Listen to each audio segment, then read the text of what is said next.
Hello प्यारे दोस्तों, मेरे स्टडी पॉइंट में आपका स्वागत है। मैं एक बार फिर से हमारा चैप्टर हो गया था संख्या पद्धति। इसमें मैंने आपको टॉपिक कराए थे, शायद 13-14 टॉपिक कराए थे आपको। आज आप आपको मिक्स क्वेश्चन देखते हैं इनके। क्या देखते हैं? जो टॉपिक कराए थे उनके मिक्स क्वेश्चन। क्या था? संख्या पद्धति।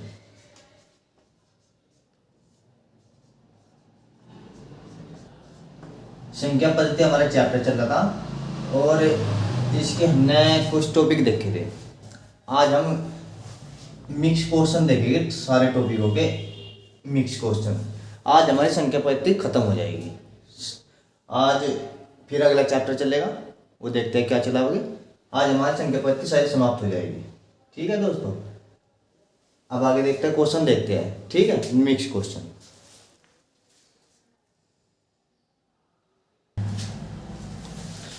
दोस्तों ये क्वेश्चन देखते हैं हम। इसमें क्या आएगा?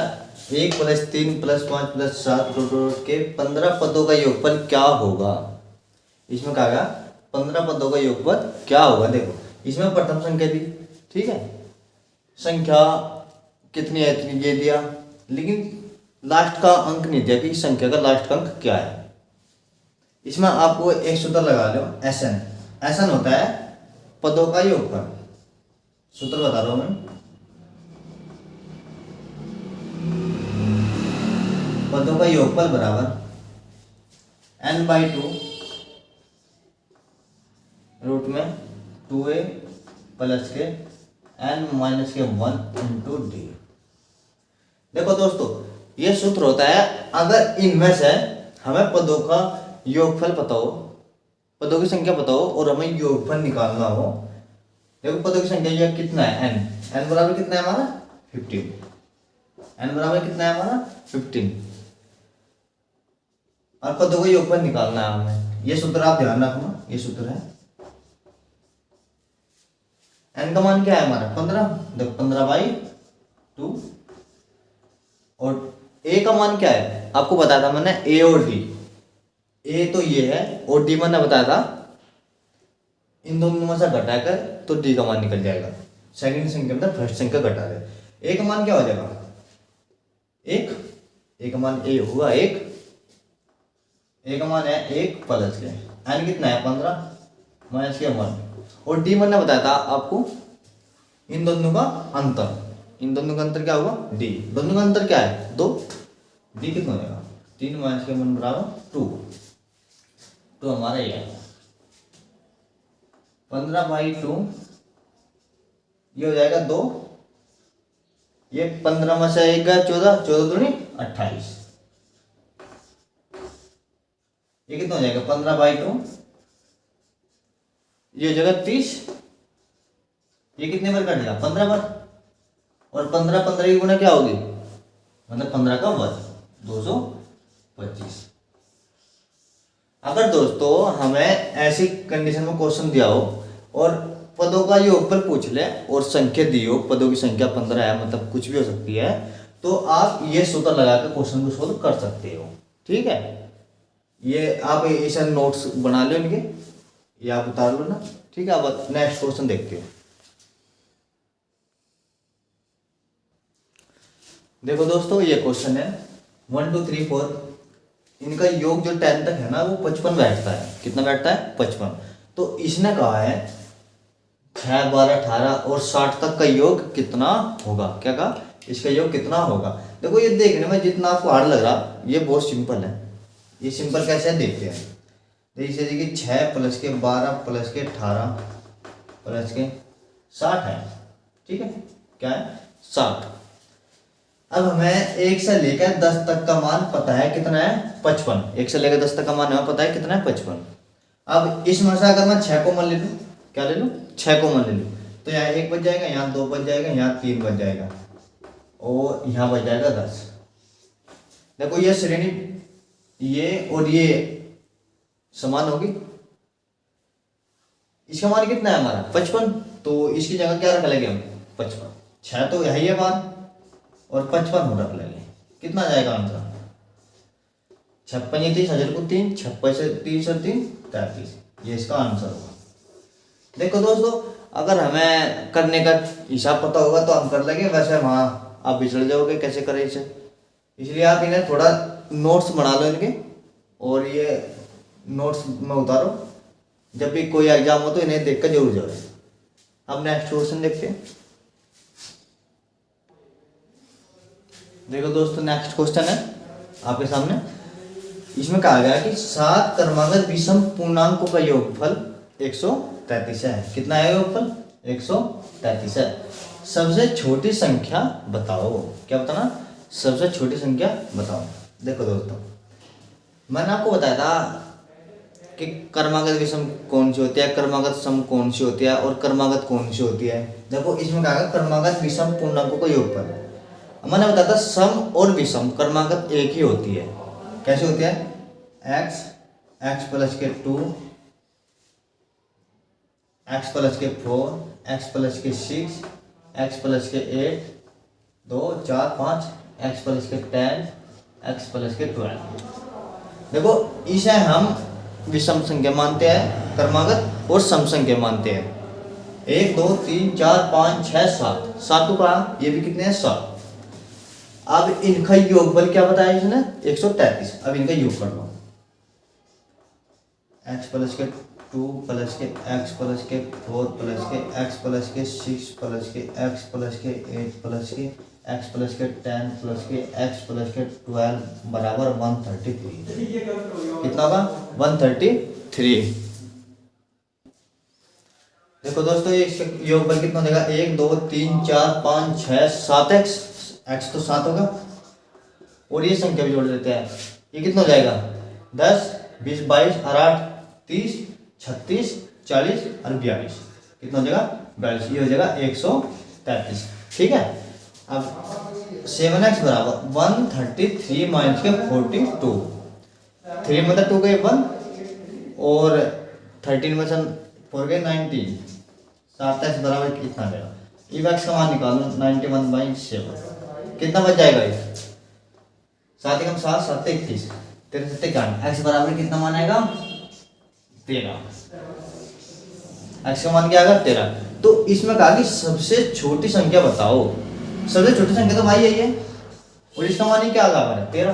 तो ये हमारा आंसर है। अगर ये पूछ रहा था कि दूसरी तीसरी चौथी पांचवी छठी सातवीं कोई सी पूछ लेता तो ये x का मान उसमें रख देते, तो उसका आंसर आ जाता। ये बताओ आपकी समझ में आया क्या? आप जितना भी इन्हें डिवीजन करोगे, मतलब 100 क्वेश्चन निकाल लोगे, मैंने बताता सादा मैथ ले आओ, उसमें आप क्वेश्चन निकाल लो, इतनी आपकी प्रैक्टिस अच्छी होती चली जाएगी। ठीक है। अब नेक्स्ट क्वेश्चन देखते हैं। देखो दोस्तों, नेक्स्ट क्वेश्चन आपके सामने। मैंने आपको पहले टॉपिक वाइज क्वेश्चन कराए थे, कम से कम 13-14 टॉपिक कराए थे मैंने आपको। उसमें मैंने टॉपिक वाइज क्वेश्चन कराने के बाद मैं आपको ये मिक्स क्वेश्चन करा रहा। अगर आपने मेरी पिछली वीडियो न देखी हो तो एक बार टॉपिक वाइज वीडियो देख लो, आपको पता लग जाएगा। और ये कम से कम 30-35 क्वेश्चन है, इन्हें कराने के बाद आपका संख्या पत्ती खत्म हो जाएगा। कुछ मैंने टॉपिक वाइज बताए थे क्वेश्चन, और कुछ अब बता रहा हूँ। ठीक है दोस्तों, अब ये क्वेश्चन आपके सामने, इसे देखते हैं। 3 से गुणा करके बनी 100 से 200 के बीच की सभी प्राकृत संख्या को योगफल बताओ। क्या बताओ? योगफल बताओ। देखो 3 से गुणा करके बनी 100 से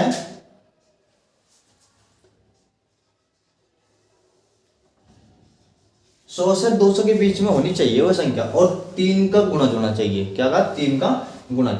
देखो 100 से ऊपर 3 गुणज क्या बैठेगा? 102 शायद, 3 3 3 चौक 12, फिर कितना हो जाएगा? 105, 3 3 जोड़ते चलो 108। ऐसे ही करके इसके पास की कितनी हो जाएगी? ये देखियो 3 छंटा 3 छंटा, हाँ 198। 102 से लेकर 198 तक के बीच की जो 3 का गुणज है उनका योगफल हमको निकालना है। अब मैंने आपको बताया था टॉपिक वाइज जो क्वेश्चन कराए थे उसमें की संख्याओं की संख्या कैसे, मतलब उनकी संख्या कितनी है वो कैसे निकाल रहा है, और फिर योगफल कैसे निकाल रहा है वो मैंने आपको बताया था। मैं एक बार समझा दूं, हमें पता तो लगेगा कितना है 102 105 ऐसे ही करके 198। सबसे पहले तो हमें इनकी संख्या देखनी पड़ेगी कि टोटल संख्या है कितनी पदों की संख्या। मैंने आपको क्वेश्चन कराया था पीछे, इन दोनों का अंतर 198 माइनस के 102 बाई दोनों के बीच की अंतर कितना होगा 3 का प्लस के 1। ये मैंने ऐसे सूत्र बताया था आपको, अगर आपको देखना है तो पिछली वीडियो में जाकर देख लो।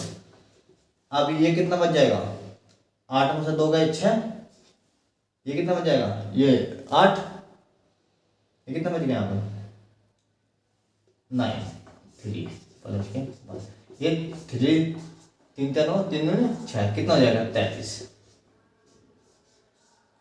102 से लेकर 198 तक जो 3 की गुणज है वो 33 संख्या है। कितनी है 33। पदों की संख्या निकली कितनी है 33 है हमारी। अब पदों का योगफल भी निकालो, पदों का योगफल। पदों को योगफल को मैंने सूत्र बताया था, पहली संख्या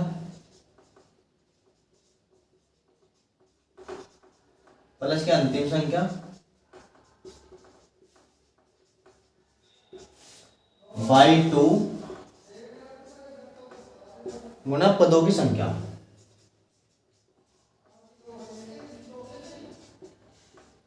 इसे ऐसे करके भी लिख लेना है n प्लस के 1/2।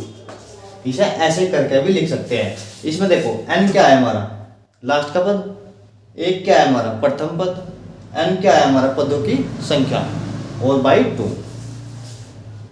देखो पहली संख्या क्या है हमारी 102 और अंतिम संख्या क्या है हमारी 198 बाई 2 और पदों की संख्या कितनी निकली हमारी 33, तो ये 33 इसकी ये होगा।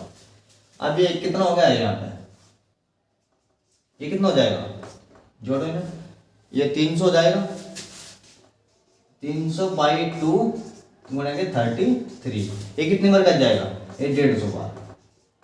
अब 150 की 33 में गुणा कर दो, कितने में 33 में, 0 की 0 लगी, 15 3 45 हाजिर 4, 15 3 45 और 4 49। देखो दोस्तों ये हमारा आंसर आ गया। देखो इसमें कहा था 3 का गुणा होना चाह और 100 और 200 के बीच में होनी चाहिए। हमने 100 और 200 के बीच में देखिए ये आ गया। फिर हमें पता लगा कि इनका योग निकालने के लिए हमारे पास ये सूत्र है, पहली संख्या प्लस की अंतिम संख्या बाई 2 गुणे के पदों की संख्या। हमें पहली संख्या पता, पहली संख्या 102 है, अंतिम संख्या पता 198 है बाई 2 गुणा के पदों की संख्या नहीं पता हमें कितनी है इनके बीच में 102 से 198 के बीच में। इसके लिए हमारे पास एक सूत्र है, मैंने आपको पहले भी कराया था उस पदों की संख्या निकालने के लिए अंतिम पद माइनस के प्रथम पद और सेकंड पद माइनस के प्रथम पद का अंतर जो 3 आया प्लस के 1। इससे 33 संख्या है जो 3 की गुणज है 100 और 200 के बीच में। ठीक है दोस्तों, अब आगे देखते हैं।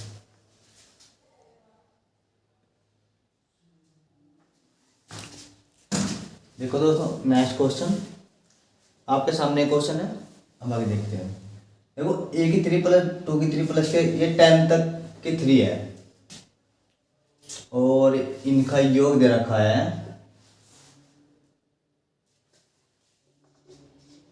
30 25। अब हमें 4 से लेकर 4000 तक का योग निकालना है कि कितना होगा। ठीक है, हमें इससे कोई मतलब नहीं है, इसे उठाते हैं क्वेश्चन 4 प्लस के 32 प्लस के 108 प्लस के 4000। अगर मैं इसमें से 4 कॉमन ले लूं, ये मैंने पहले भी करा क्वेश्चन अभी कुछ देर पहले, कितना बच जाएगा ये 27, ये प्लस के 1000।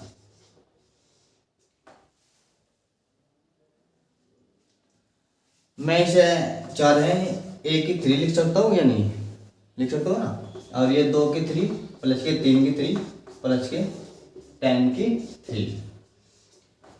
ये देखो ये सीरीज देखो और ये सीरीज देखो, हमें ये वाली सीरीज है ना ये इसके जैसी बनानी है, चाहे कुछ कॉमन ले चाहे भाग दे कुछ भी करो, ये वाली सीरीज इसकी जैसी बनानी है। मैंने इसकी जैसी बना दी, इसका मान क्या है 30 25। कितना है 30 25, तो 4 12 और 30 25 इसका मान है टोटल का जो यहाँ क्वेश्चन में दे रखा। अब इसकी गुणा कर लो, ये हो जाएगा 4 5 20, हासिल को 2, 4 दूनी 8 और 2 10, हासिल को 1, 1 का 1, 4 के 5, ये इसका आंसर होगा। ठीक है दोस्तों, ये मैंने क्वेश्चन पहले भी कराया और अब ये आपको और समझ में आ गया होगा अच्छी तरह। अब नेक्स्ट क्वेश्चन देखते हैं। आज हमारा टारगेट है कि संख्या पत्ती को समाप्त किया जाए। ठीक है दोस्तों, आज संख्या पत्ती आपकी समाप्त हो जाएगी।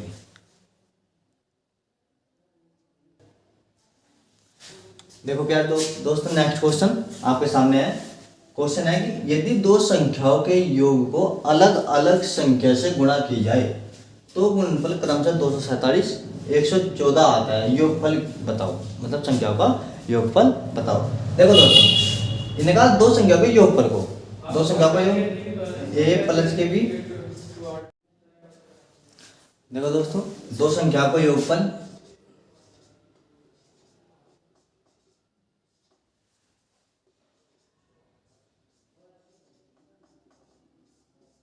इसमें कहा गया यदि दो संख्याओं के योगफल को अलग अलग संख्या से गुणा की जाए। देखो a प्लस बी योगफल हो गया, इसमें एक बार तो a की गुणा की जाए और दूसरी बार b की गुणा की जाए तो गुणनफल 247 और 114 होते हैं। दो संख्याओं के योगफल को एक बार तो a की गुणा की जाए फिर दूसरी बार b की गुणा की जाए तो उनके जो गुणनफल है ना वे 247 और 114 है। अब इन्हें देखते हैं, 247 और 114 है। ठीक है दोस्तों, ये समीकरण 1 मान लो, ये समीकरण 2 मान लो। देखो दोस्तों, अगर मैं इन्हें आपस में जोड़ दूं, फर्स्ट समीकरण को और सेकंड समीकरण को आपस में जोड़ देगा, a प्लस के बी गुना के 1, a प्लस के बी गुना के b, 2 4 7 प्लस के 1 1 4। ठीक है दोस्तों, अगर मैं इसमें से दोनों में से a प्लस बी कॉमन ले लूँ तो यहाँ क्या बच जाएगा, a प्लस बी बच जाएगा। नहीं, देखो a प्लस बी मैंने कॉमन नहीं लिया इसमें। ठीक है दोस्तों, तो यहाँ क्या बचेगा, a बच गया, यहाँ क्या बचेगा, b बच गया, तो दोनों का योग a प्लस बी बच गया। नहीं, ठीक है दोस्तों, इसमें a प्लस बी मैंने कॉमन ले लिया तो यहाँ a बच गया और b बच गया और बीच में प्लस का निशान बच गया। अब ये कितना हो जाएगा, 7 4 11 हासिल को 1, 4 1 5 1 6 2 1 361। अब अगर मैं इसे a प्लस के b का स्क्वायर कर दूं, ये किसका स्क्वायर होता है, 19 का स्क्वायर। ये किसका स्क्वायर होता है, 19 का स्क्वायर। तो ये 2 से 2 कट जाएगा, a प्लस बी क्या हो जाएगा 19। a प्लस बी का मान क्या आ जाएगा 19। देखो प्यारे दोस्तों, यदि दो संख्याओं के योग को अलग अलग संख्या से गुणा की जाए, देखो संख्या का योग होगा, एक बार b a की गुणा कर दी, एक बार b की कर दी, इनका योग गुणनफल आ रहा है 247 और 114। हमने समीकरण 1 समीकरण 2 को आपस में जोड़ दिया, इसमें से a प्लस बी कॉमन आ रहा और फिर बाद में क्या बचेगा, a प्लस के b और इधर ही इनका योग 361। जब a प्लस बी गुण होते हैं तो उसका स्क्वायर हो जाता है, ये स्क्वायर होगा और 361 19 का स्क्वायर, स्क्वायर से स्क्वायर कटेगा, a प्लस बी बराबर 19। समझ में आया दोस्तों क्वेश्चन। अब नेक्स्ट क्वेश्चन देखते हैं। देखो प्यारे दोस्तों, नेक्स्ट क्वेश्चन है। नेक्स्ट क्वेश्चन क्या है, दो संख्याओं का योग 40 है, उनका गुणनफल 375 है, उनके व्युत्क्रमों का योगफल बताओ। व्युत्क्रमों के योगफल बताओ, कैसे बताना, a प्लस के b बराबर इनका योगफल बताना है हमें। अब क्वेश्चन देखते हैं, दोनों संख्याओं का योगफल कितना है, a प्लस के b बराबर 40, कितना है 40, और गुणनफल कितना है उनका, a गुणा के b बराबर 375, कितना है 375। हमें ये मान निकालना है। सबसे पहले आप इन दोनों का वर्ग कर दो, दोनों का वर्ग कर दो, a प्लस के b का स्क्वायर 40 का स्क्वायर, क्या कहते हैं 40 का स्क्वायर, ये हो जाएगा a स्क्वायर प्लस के b का स्क्वायर प्लस के 2ab बराबर 1600 हो जाएगा या नहीं, क्या हो जाएगा 1600 हो जाएगा नहीं।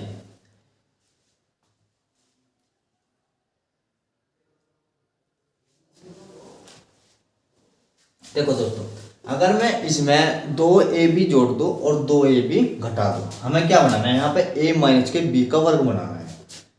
अगर मैं इसमें ए बी स्क्वायर प्लस के 2ab, अगर मैं 2ab घटा दूं और 2ab जोड़ दूं तो कोई दिक्कत नहीं है। देखो दोस्तों, अगर मैं इसमें 2ab घटा दूं 2ab जोड़ दूं तो इससे कट के फिर भी यही बचना, a square plus b square plus के 2ab। ये मानते नहीं। देखो इसका करने का मकसद है इसे a माइनस के b का स्क्वायर बनाना। देखो a माइनस के b का स्क्वायर क्या होता है, ए स्क्वायर प्लस के बी स्क्वायर माइनस के 2ab। और ये देखो ए स्क्वायर प्लस के बी स्क्वायर माइनस के 2ab, ये हो जाएगा a माइनस के b का स्क्वायर। क्या हो जाएगा, a माइनस के b का स्क्वायर। और ये कितना बच जाएगा, ये प्लस के 4ab बराबर 1600। देखो दोस्तों, ए बी का मान कितना दे रखा है, 75, 375। अब देखते हैं ए माइनस के बी का स्क्वायर 4 गुना के 375 बराबर 1600। ठीक है, 1600। अब क्वेश्चन ये आगे देखते हैं, ए माइनस के बी का स्क्वायर प्लस के 1500 बराबर 1600। ये क्या है, 1500 बराबर 1600। ये a माइनस के बी का स्क्वायर बराबर कितना हो जाएगा, ये इसमें से घट गया तो 100 बच जाएगा। क्या बच जाएगा, 100। अब ये a माइनस के बी का स्क्वायर बराबर, ये 10 का स्क्वायर हो जाएगा नहीं, ये 10 का स्क्वायर हो जाएगा नहीं। अब इससे ये कट गया, ये क्या बचेगा, a माइनस के बी बराबर 10। देखो दोस्तों, हमें क्वेश्चन है पता a माइनस के बी का मान कितना है 10, और a प्लस के बी का मान कितना है 40। कितना है 40। जब मैंने आपको ये भी बताया क्वेश्चन में, ये समीकरण नंबर 1, ये 2। ठीक है दोस्तों, अब इन दोनों को सोल्व कर दो। a प्लस के b बराबर 40 और a माइनस के b बराबर 10। देखो ये मैंने आपको पहले भी बताया था कि कैसे करते हैं। ऐसे इससे कट गया, ये कितना हो जाएगा 2a बराबर 50, ये 40 और 10 50। ठीक है, अब ये a बराबर कितना हो जाएगा 25। अब ये 25 है ना, ये मान कहीं भी रख सकते हो, इसमें रख लो।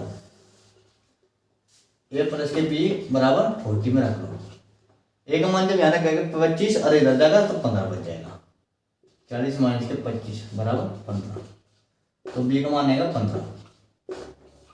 देखो दोस्तों, हमें b का मान भी पता लगा और a का मान भी पता लग गया। अब क्वेश्चन में कहा गया था कि a बटे a प्लस के a बटे b का मान बताओ। क्या बताओ, 1 बटे a प्लस के 1 बटे b। अब 1 बटे a का मान क्या है हमारा 25 और b का मान क्या है हमारा 15। अब इसका एलसीएम 75 आएगा, 75 आ गया, 25 दिया 75, 15 5 75। तो इसका आंसर कितना आ जाएगा 75। ठीक है दोस्तों, ये समझ में आया आपके, समझ में आया। अब नेक्स्ट क्वेश्चन देखते हैं।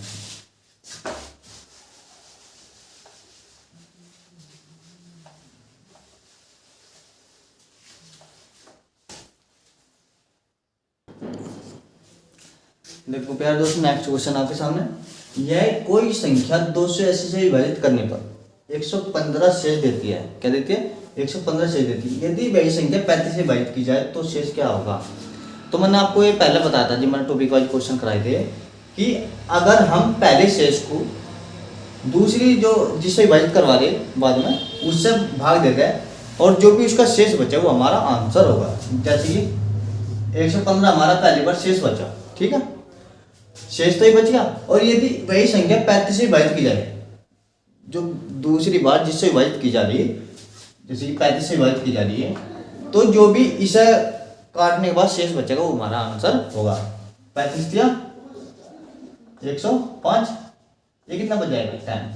तो जो ये शेष है ना, ये हमारा आंसर है। ठीक है दोस्तों, ये क्वेश्चन समझ में आया।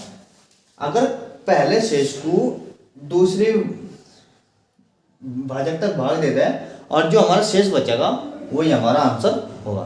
ठीक है दोस्तों, अब नेक्स्ट क्वेश्चन है, आज संख्या पद्धति सारी समाप्त करवानी है। देखो प्यारे दोस्तों, नेक्स्ट क्वेश्चन ये कह रहा है कि 1848 के विषम संयुक्त विभाजकों की संख्या बताओ। क्या बताना, संयुक्त विभाजकों की विषम और वो विषम होनी चाहिए। देखो सबसे पहले तो जो ये संख्या दे रखी इसके टुकड़े कर लो। ये 3 तक आ गए, 3 चंग 18, 3 कम 3, 3 चंग 18, ठीक है। अब ये किससे कटेगी, अब ये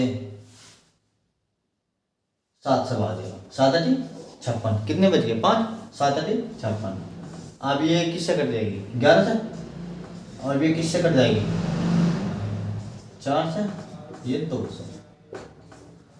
देखो दोस्तों इसमें कहा गया विषम संयुक्त विभाजकों की संख्या बतानी है। विषम विषम होनी चाहिए। देखो इसमें विषम कौन सी है, 3 है 7 है 11 है, 3 है 7 है 11 है। देखो दोस्तों कैसे हो सकता है, एक बार तो 3 गुणा के 7 हो जाएगा, एक बार 3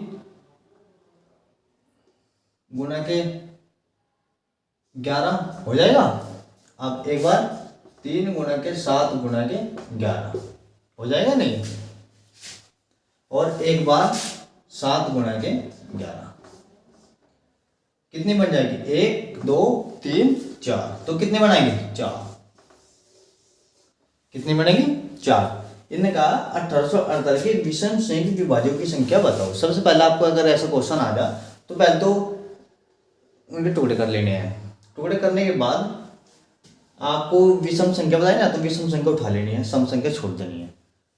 3 गुणा 7, 3 गुणा के 11, फिर 3 गुणा के 7 गुणा के 11, फिर 3 गुणा के 7 गुणा के 11, तो टोटल कितनी होगी, ये 4 होगी। अब नेक्स्ट क्वेश्चन, नेक्स्ट क्वेश्चन है दोस्तों ये आपके सामने है।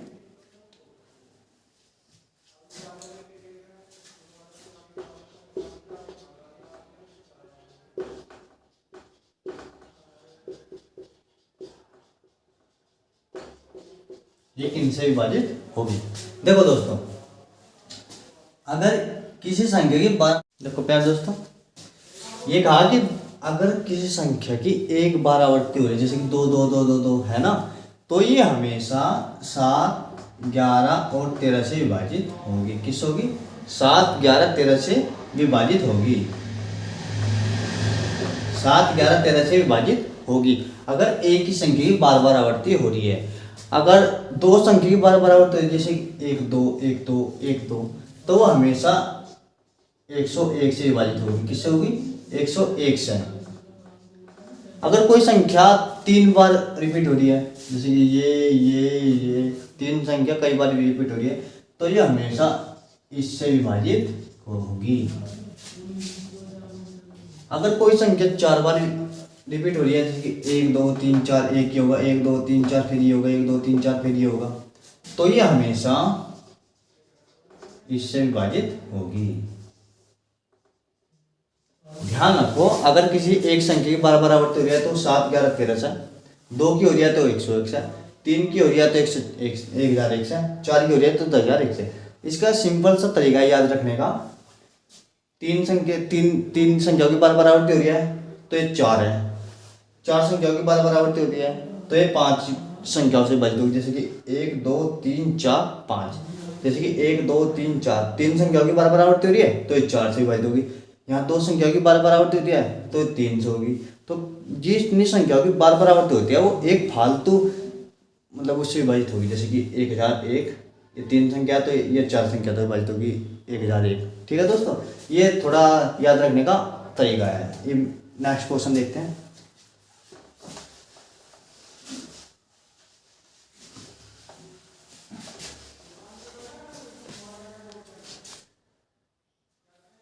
देखो प्यार दोस्तों, एक संख्या को क्रमशः 2 3 7 अंक से विभाजित करने पर क्रमशः 1 1 6 शेष रहता है। शेष बताओ, अगर वो 42 से विभाजित हो जाए तो क्या शेष बचेगा।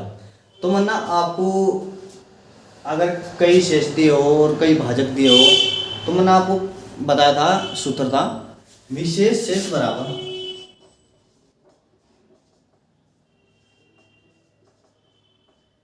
क्या होता है, विशेष शेष बराबर प्रथम शेष,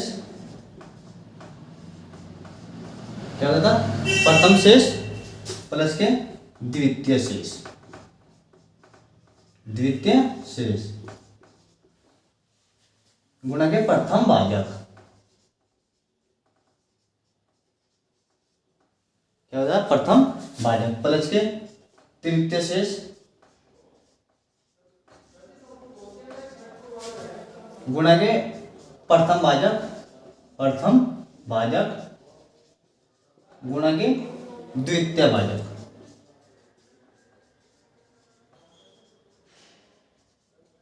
द्वितीय भाजक। देखो दोस्तों, मैंने आपको सूत्र बताया था, अगर कोई शेष ऐसे क्वेश्चन पूछ ले और शेष पूछ ले तो प्रथम शेष प्लस के द्वितीय शेष गुणा के प्रथम भाजक प्लस के तृतीय शेष गुणा के प्रथम भाजक प्लस के द्वितीय भाजक।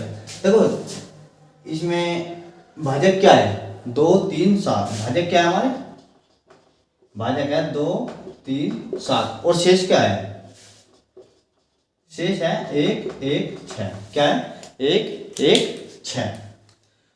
तो अब इसमें मान रखो इसका प्रथम शेष क्या है हमारा, ये 1 है, द्वितीय शेष क्या है 1 है, प्रथम भाजक कितना है हमारा 2 है, प्लस के तृतीय शेष क्या है हमारा 6 है, प्रथम भाजक 2 है, द्वितीय भाजक 3 है।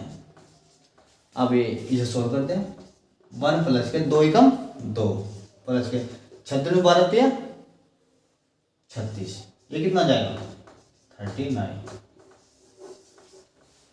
तो विशेष शेष क्या बच गया, यह पूर्ण शेष, ये कितना बच गया 39। ये समझ में आया आपके, ये शुद्ध ध्यान आपके, इससे क्वेश्चन सॉल्व होगा। ठीक है, अब नेक्स्ट क्वेश्चन देखते हैं।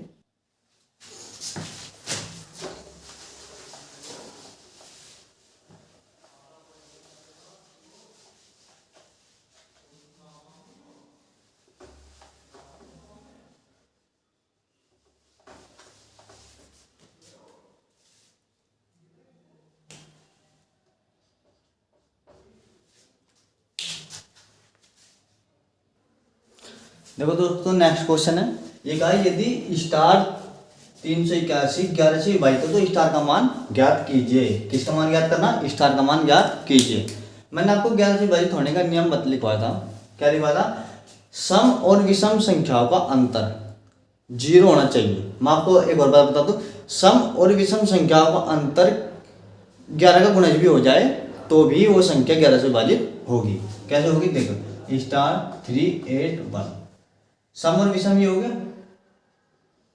ये विषम होगा, ये सम होगा, ये 8 प्लस के स्टार, इसके इसमें पता नहीं क्या होगा, ये कितना हो जाएगा 3 प्लस के 4, ओ नहीं सॉरी 3 प्लस के 1 बराबर 4। ये तो सम का आएगा, ये विषम का आएगा, किसका आएगा, ये सम का, ये विषम का, 3 और 1 4 और ये 8 और स्टार के स्थान पर पता नहीं क्या आएगा। देखो दोस्तों, अगर सम और विषम का अंतर 0 हो जाता है तो भी 11 से विभाजित होगी। अगर सम और विषम का अंतर 11 का गुणा जाता है तो वो भी 11 से विभाजित होगी। तो हम ऑप्शन उठाते हैं 1 7 5 4। तो इन ऑप्शन के हिसाब से देखते हैं क्या आना चाहिए। अगर मैं यहाँ 7 रख दूं, ये हो जाएगा 15, ये कितना हो जाएगा 15। अगर सम और विषम का अंतर 11 का गुणा जाता है फिर भी वो 11 से विभाजित होगी, तो ये कितना आ जाएगा 11। तो इससे क्या क्या पता लगता है कि ये 11 से विभाजित है। मैंने पहले बताया था कि अगर सम और विषम का अंतर 0 आता है तो 11 से विभाजित होगी, लेकिन अगर सम और विषम का अंतर 11 का गुणा जाता है वो फिर भी 11 से विभाजित होगी, जैसे कि यहाँ होगा। तो इसका आंसर क्या होगा, ये 7 इसका आंसर है। ठीक है दोस्तों, अब नेक्स्ट क्वेश्चन।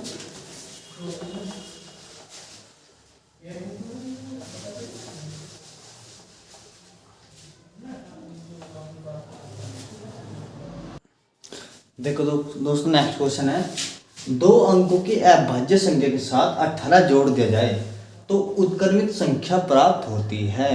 क्या प्राप्त होती है, उत्क्रमित संख्या प्राप्त होती है। देखो दोस्तों, जैसे कि ये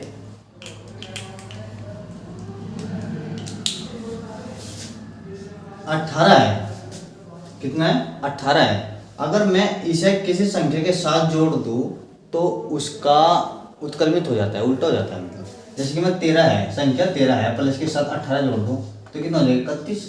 देखो 18 जोड़ दो 13 का कितना हो 31 होगा, उल्टी होगी संख्या, हो गया नहीं। एक संख्या तो ये है। अब दूसरी संख्या देखते हैं कौन सी है। और ये 1 से लेकर 100 तक ही है। कितने तक है?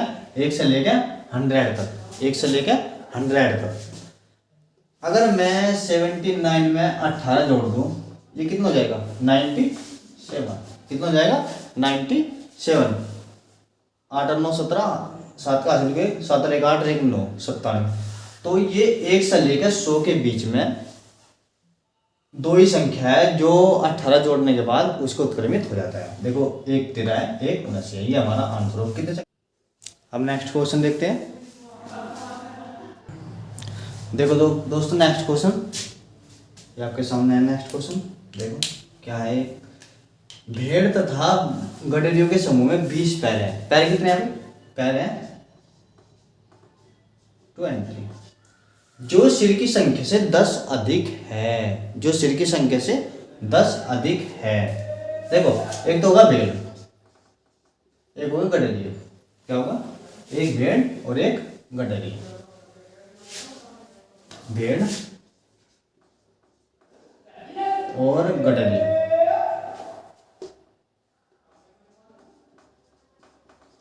भेड़ और गडरी। देखो, पैर कितने हैं? हम 20 पैर है ना, तो ये बताओ पैर, भेड़ के कितने पैर होते हैं? 4। और गडरी के 2 पैर होते हैं। कितने? 2 पैर होते हैं। जो सिर की संख्या से 10 अधिक है। जो सिर की संख्या से 10 अधिक है। देखो दोस्तों, माना जो सिर है ना, माना भेड़ है x और गडरी है y। भेड़ क्या है? x है, गडरी है y। 4x y। अगर मैं भेड़ों की संख्या को उनके पैर से गुणा कर दूं तो कुल पैरों की संख्या निकल जाएगी नहीं? इसी प्रकार सिर कितने होते हैं भेड़ का? एक ही हो। तो और गडरी के कितने सिर होते हैं? एक। तो 1 y। अब मैं सिर देखता हूँ कितने हैं। सिर होते हैं x प्लस के y। कितने हो गए? x प्लस के y। और पैर होते हैं 4x प्लस के 2y। कितने होते हैं? 4x प्लस के 2y। इसने कहा जो पैरों की संख्या है ना, जो सिर की संख्या से 10 अधिक है, वो पैरों की संख्या सिर की संख्या 10 अधिक है। ये देखते हैं ऐसे हो जाएगा दोस्तों।